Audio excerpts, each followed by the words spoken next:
दोस्तों, चैनल को सब्सक्राइब करें डिजिटल सेवा, सरकारी योजना और छात्रों के लिए ऑनलाइन फॉर्म जैसे जानकारी के लिए। दोस्तों आपका स्वागत है राकेश जी टेक में। आज मैं बताऊंगा आपको इस वीडियो में कि आईटीआई 2025 के लिए जो फॉर्म भरा जा रहा है, इसके लिए आपको कौन कौन से डॉक्यूमेंट्स आपको अप्लाई करते इसमें देना होता है। कई सारे ऐसे स्टूडेंट्स हैं जो कि अभी तक अप्लाई नहीं किया है क्योंकि उनको डॉक्यूमेंट्स जो है वो पता नहीं है कि कौन कौन सा डॉक्यूमेंट्स लगने वाला है। तो मैं बिना किसी देर का मैं आपको लेके चलता हूँ अपने कंप्यूटर स्क्रीन में। जाने से पहले मैं आपसे रिक्वेस्ट करूंगा, यदि आप हमारे चैनल पर नए हो, चैनल को जरूर सब्सक्राइब कर दीजिए और वीडियो को जरूर लाइक कर दीजिए, अपने दोस्तों को जरूर शेयर कीजिए क्योंकि इसमें मैं इंफॉर्मेटिव वीडियो ही डालता हूं। दोस्तों जैसे कि आपको पता है कि लास्ट डेट जो है वो आपका 17 अप्रैल 2025 दिया गया है फॉर्म भरने के लिए, और ये जो ओपन हुआ था ये आपका 6 मार्च से ही ओपन हो चुका था। तो जितने लोगों ने अप्लाई कर दिया है वो अच्छी बात है। कई सारे लोगों ने अभी तक अप्लाई नहीं किया तो उनको डॉक्यूमेंट्स के बारे में पता नहीं है, तो डॉक्यूमेंट्स इस वीडियो में आपको बता दे रहा हूँ। तो फ्रेंड्स इसका डेट बढ़ भी सकता है, ये आपको ध्यान में रखना है। डॉक्यूमेंट्स देखने के लिए आपको सिंपली आपको क्लिक करना है न्यू रजिस्ट्रेशन में। यहाँ पर क्लिक करते हैं आपके सामने इस तरह का डैशबोर्ड ओपन हो जाएगी।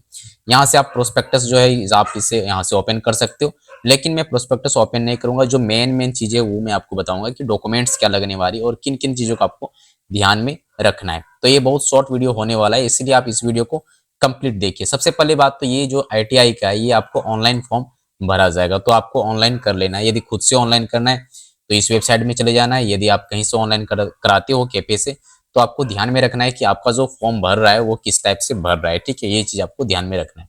सबसे पहले बात आप देख लीजिए यहाँ पर कितना रुपया आपको लगने वाला है। जो शुल्क है वो आप देख लीजिए। यहाँ पर देख लीजिए अनरिजर्व जो कि रिजर्व कैटेगरी से आते हैं, अनरिजर्व जो जनरल कैटेगरी से आते हैं, इकोनॉमिक ईडब्ल्यूएस के लिए यहाँ पर दिया गया है, और बीसी के लिए और ईबीसी के लिए, और कमजोर वर्ग जो भी यहाँ पर दिया गया अत्यंत पिछड़ा वर्ग, इनको 750 रुपया लगने वाले हैं। यदि आप कैफे से कराते हो तो कैफे वाले भी कुछ ऑनलाइन चार्ज वो लोग ले लेते हैं। SC ST के लिए यहाँ पर दिया गया 100 रुपये यहाँ पर लगने वाले हैं।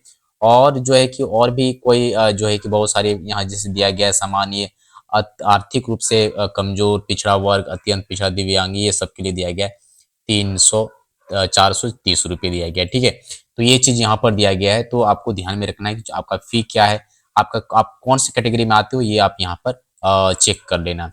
तो 750, 100 और 430 रुपया दिया गया है। और इसके अलावे जो भी ऑनलाइन करने की जो चार्ज होती है वो ऑनलाइन शुल्क जो कैफे वाले होते हैं वो आपसे ले लेता है। ठीक है, अब हम लोग चलते हैं यहाँ पर। आपको जब फॉर्म भरेंगे तो आपको बहुत सावधानी से फॉर्म भरना होता है। यहाँ बताया गया है कि क्योंकि जब फॉर्म भरेंगे तो वो कई बार मिस्टेक कर सकते हैं, तो इसके लिए आपको मैट्रिक का जो मार्कशीट है, ठीक है, मैट्रिक का मार्कशीट ले लीजिए। और मैट्रिक का मार्कशीट नहीं है तो आपके पास में एडमिट कार्ड होना चाहिए। तो आपका उसमें क्या रहेगा, उम्मीदवार का नाम रहेगा, आपका खुद का नाम होना चाहिए, पिता का नाम होना चाहिए, माता का नाम होना चाहिए, लिंक दिया गया है और आपका जन्म तिथि दिया गया है। तो ये आपको 1 2 3 4 चीज आपको रिक्वायर्ड होगी, बहुत इंपॉर्टेंट चीज है। ये आपकी 10वीं की मार्कशीट में मिल जाएगी या तो आपको एडमिट कार्ड में मिल जाएगी, सेम टू सेम ये आपको होना चाहिए। इसके बाद आपके पास में मोबाइल नंबर होना चाहिए और आपको ईमेल आईडी ये होना चाहिए।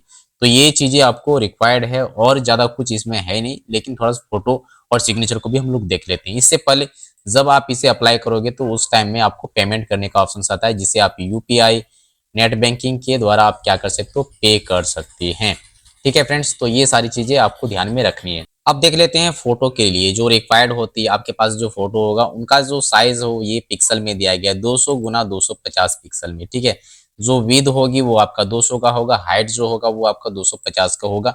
और जब आप फोटो का नेम रखते हैं तो उसे रीनेम कर लेना है। ठीक है, उसका नाम को चेंज कर लेना है। जैसे आपका नेम है रमेश, तो RA दे करके जो शुरू का कैपिटल अक्षर में देना है 2 अंक, और इसके बाद डैश दे करके है ना अंडरस्कोर देने के बाद में फोटो लिख देंगे। उसी टाइप से आपको सिग्नेचर में भी करना होता है।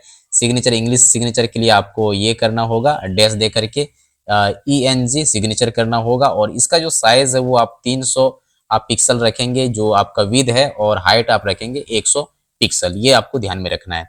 ठीक है, इंग्लिश में आपका इंग्लिश में शुरू का 2 अक्षर जो कैपिटल में होगा, यहाँ पर बताया गया उम्मीदवार के नाम के पहले 2 अक्षर जो कैपिटल में होना चाहिए, और फिर आप ये अंडरस्कोर देने के बाद में ENG सिग्नेचर लिख देंगे। उसी प्रकार से हिंदी में भी आते हैं, यहाँ पर दिया गया है, और अंडरस्कोर देने के बाद में हिंदी सिग्नेचर आप लिख देंगे। इतनी सी ही, आपको ज़्यादा कुछ नहीं करना होता है।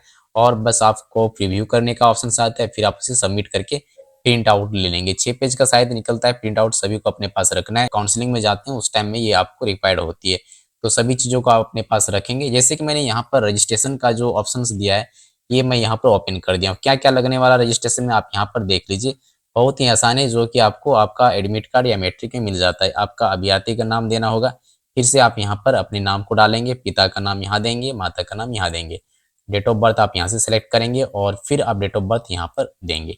यहाँ पर लिंक सेलेक्ट करेंगे, यहाँ पर फिर से लिंक देना है और आइडेंटिटी टाइप में आप यहाँ पर 10th का जो रोल नंबर है वो आप देंगे, ठीक है। ध्यान में रखना है आपको 10th का रोल नंबर, और यहाँ पर वही रोल नंबर आपको यहाँ पर डालना होता है। मोबाइल नंबर आपको यहाँ पर देना है, ईमेल आईडी यहाँ पर देना है और अपने हिसाब से आप एक पासवर्ड बना लेंगे यहाँ पर, और जो ये पिन दिया गया है इसी पिन को यहाँ पर इनपुट कर देना है और स्क्रॉल डाउन करके यहाँ से आपको सबमिट कर देना है। तो ऐसे जैसे आप सबमिट करेंगे तो ये आपका रजिस्ट्रेशन कंप्लीट हो जाएगा। रजिस्ट्रेशन का जो लास्ट डेट दिया गया फिलहाल के लिए वो 17 अप्रैल 2025 दिया गया है। आप रात में 12 बजे तक कर सकते हैं और फॉर्म को जो भरने का होता है वो आप ये 18 तक दिया गया है।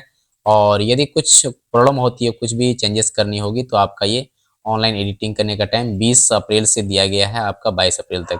यदि इसमें कुछ चेंजेस होती है तो आपको जानकारी मैं दे दूंगा, और तब तक आप हमारे चैनल को सब्सक्राइब कर लीजिए।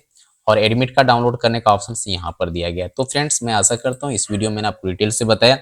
फॉर्म भरने के लिए मैं अभी तक बताया नहीं हूँ, यदि आपको रिक्वायर्ड होगी तो मुझे कमेंट करना, मैं आपको बता दूंगा। मैं आशा करता हूँ कि आपको मैंने सारे डिटेल्स, ये वीडियो स्पेशली मैंने स्टूडेंट्स के लिए बनाया था जिनको डॉक्यूमेंट्स की रिक्वायर्ड होती है, और बाद बाकी जिनको फॉर्म भरने के बारे में जानना हो या फॉर्म भरना कैसे भरा जाता है तो आप मुझे कमेंट कर सकते हो, मैं उसके लिए वीडियो बना दूंगा। तो फ्रेंड्स, मिलते हैं हम लोग नेक्स्ट वीडियो में, तब तक के लिए बाय, अपना ख्याल रखना, थैंक यू सो मच।